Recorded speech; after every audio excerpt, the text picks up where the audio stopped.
So in previous lecture we have finished with the pure rotational spectra for the rigid rotor. Now we will consider the rotational spectra for the complex molecules. Okay. So for complex molecules means for the real molecules. Okay. So in case of diatomic molecules which is having only one mode of rotation and hence only one moment of inertia is present in the given molecule, the rotational spectra should be very simple, and it is the case. Okay. But however, in the case of polyatomic molecules like chloroform or some other substituted methyl, okay, the complicated energy pattern has been observed. Okay. So why is it so? So we will consider that based upon the moment of inertia, because for the linear molecules or the diatomic molecules we get simple spectra because the rotational is depending upon the only one bond. But for the polyatomic molecule there are the more than one bond, so we have to consider the moment of inertia for the each and every bond. Okay. So due to this there is a pattern is observed, so that pattern is decided by the three principal moment of inertia and the modes of vibration of the constituent atoms. Okay. Now the number of possible transitions are very large, and consequently the spectra which is obtained is become much more complicated. Now in spite of this complexity, the progress has been made into the interpretation of the spectra of more complex molecule. So not only bond distance but also the bond angles which has also been determined from the study of this rotational spectroscopy. So if the molecule which is having the three moment of inertia which is r, of which two are equal, then the molecule is called as a symmetric top. For example, the methyl chloride, the two moment of inertia are equal in this molecule. Now the molecule with three different moment of inertia is called as simply the asymmetric top. Okay. Now the rotational energy of such molecules which does not follow the simple general formula, so we need to consider the complexity of that molecules also. Now for the accurate measurement of internuclear distance, that r distance, okay, now we have solved some numerical based upon this. So in order to find out the accurate distance of that internuclear distance or the bond length, a correction factor which is taken into the account, so as to the we need to first consider the stretching of bonds by the centrifugal effect, and they will cause what the increase in the moment of inertia at high rotational energies, that has to be incorporated into the rotational energy expression. Okay. Now this factor is generally called as a centrifugal distortion factor. So we have seen this because the moment, if we consider the rotational motion, then there is always a centrifugal force acting on the given bodies. Okay. So due to this centrifugal force, the bond distance is obviously going to get increase. So due to the centrifugal force and bond increase in the bond length, the moment of inertia increases and indirectly it will affect the rotational energy. Okay.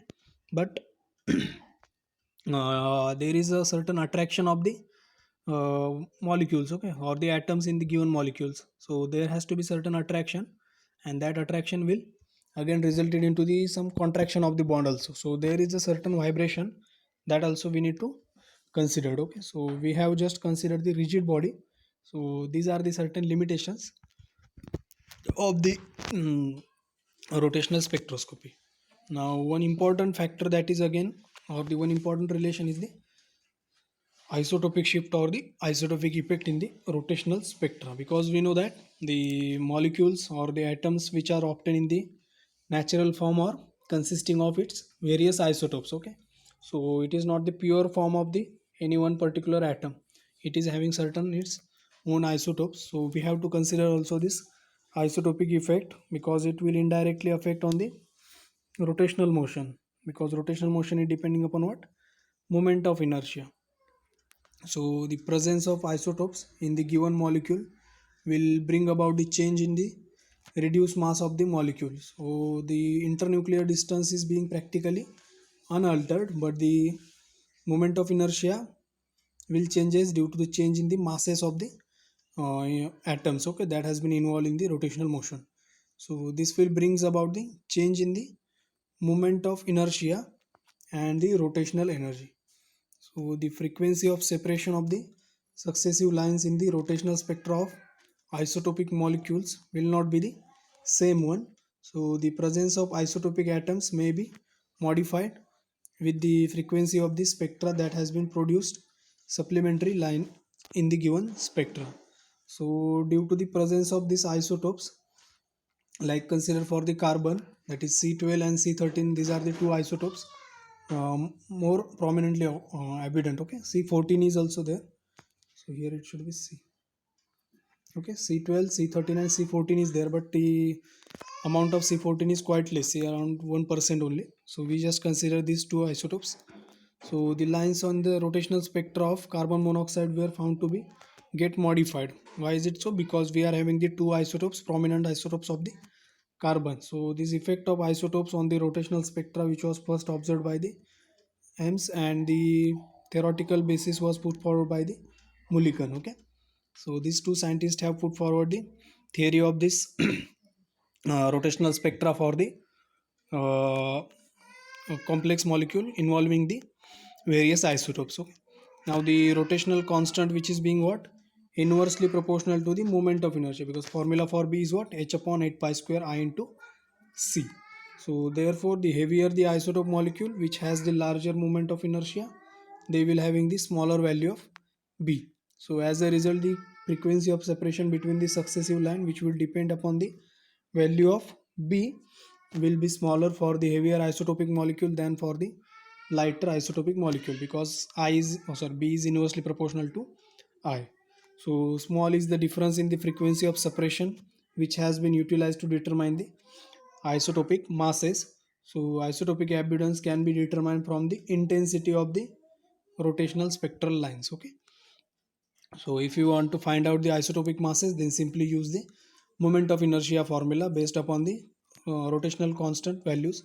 And if you want to find out the percentage abundance, then simply based upon the intensity of the rotational lines or the rotational spectral line, we can find out the percentage abundance of that particular isotope. So consider the two isotopic molecules A and A dash, and its reduced mass is being the mu and mu dash with the reduced masses. Say the respective moment of inertia becomes what, I and I dash, and the rotational constant will be B and B dash.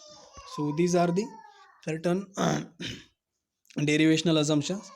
Now we have given what, B is equals to h upon 8 pi square IC, and for B dash we are having h upon 8 pi square I dash into C. So if you take the ratios of these two, that is B upon B dash is equals to what, these are inversely proportional, so we get I dash upon I, but the I is reduced mass, so we will just have the, because we have considered this R is to be practically constant, so finally we get what, this, that is B upon B dash is equal to mu dash upon mu. Now the frequency separation, that is nu bar dash is equals to 2b, which is a 2 here get cancel also. So we can say that it is directly related with the, or the inversely related with the frequency separation. So isotopic effect on the energy level on the or the rotational spectrum are seen in the, taking the example of this CO molecule. So here we can see this.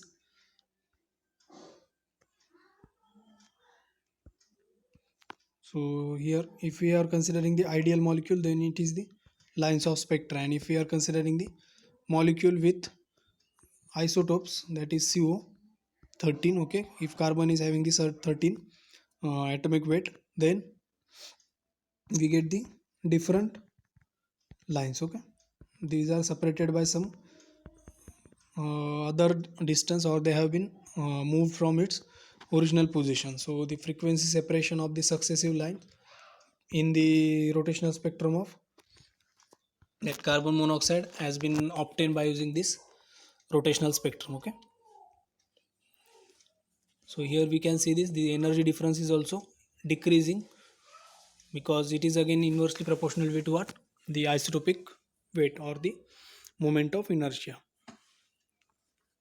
So based upon this, consider the one numerical. Okay, now the frequency of separation for the successive lines in the rotational spectrum of carbon 12 oxygen 16 was found to be 3.842 into 10 raised to 2 meter inverse. So they have given the value of 2b for the carbon monoxide with carbon 12 isotopes, and another one is the in which the we have given the unknown mass of carbon, which is C star O16, which is found to be 3.673 into 10 raised to 2 meter inverse. Now calculate the atomic mass of C star. Okay, so we have to find out the unknown mass of that carbon. Okay, now we have been given with the two values of 2b and 2b dash. Now b upon b dash is what? 3.842 into 10 raised to 2 divided by 3.673 into 10 raised to 2, which is comes out to be 1.046, and the reduced mass ratio is inversely related with the b, so we have just taken the inverse ratio. So mu dash upon mu is equals to 1.046, or mu is equals to m1 m2 upon m1 plus m2 into 1 upon na. Okay, so we have just seen this formula in the previous numericals, and mu dash is similar. Instead of this, we for the carbon 12 we just need to consider the carbon star value. Okay, so we need to find out what m dash value this. Okay, so which is comes out to be around 13. If we simplify the above equation, you will get the value of this m dash as a 13 one. Okay, so these are the numericals and the various derivations related with the rotational spectroscopy. Now we have been finished with this rotational spectroscopy. Okay? Next point is the vibrational spectroscopy. So this is the also called as an infrared spectroscopy. So here also we need to consider the dipole moment and the polarizability concept again. Okay, so we can have the detailed knowledge of this vibrational spectroscopy based upon the dipole moment phenomenon. So again, try to revise the dipole moment, and we'll see this vibrational spectroscopy in the next lecture. Okay.